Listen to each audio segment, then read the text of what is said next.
Ndakulanda nkasi lero ni lero ndesiza good morning utsaza zinthu zingokwera pano pande bateza thina kwabili iwe Cyzar yo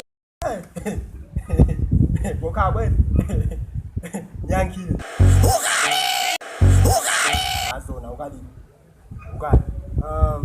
ase uma Cyzar we umabona umabona bene we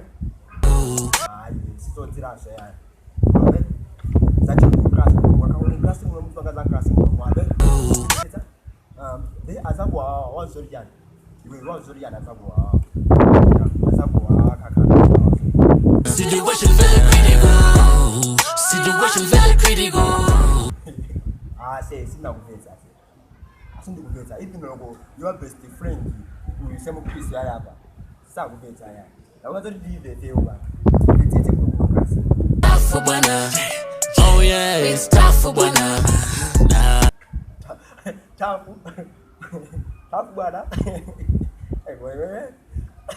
uruza bibili wewe zimtafu bantu wena ndi masure zimtafu bantu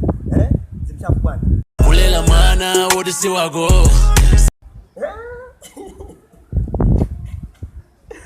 wadelo orisi wako kapoda kolisi yako okay tia ukuvanga mimba yodi siyako madali okay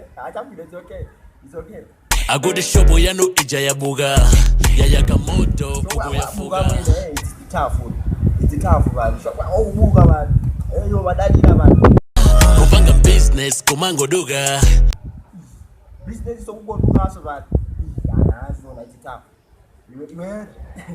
you ndo one that ngena ndikuyonge we yeah you ndo one I say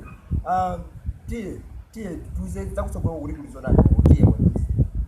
atikana akufuna wama ppp sidasi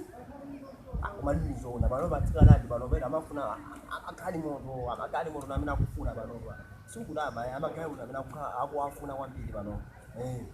yosungunama wavu kwa komweko ase mkristo wawe satana waduka ngobati vu wa komweko akaziwa ndi tiegu tumiza dollar osati makiki laughing emojis that sending amafuna dorumiza zikesh bali itafudi itafudi orumiza zikesh zibali kuli mubali asungunama ase iwewe ayenwa ndikujongese kokha ndwani bali kwale lole isane kumwe bawe bali yeah it's tough for bwana oh yeah it's tough for bwana nah it's tough for bwana oh yeah it's tough for bwana situation very critical situation very critical situation very critical situation very critical situation very critical it's tough for bwana oh yeah it's tough for bwana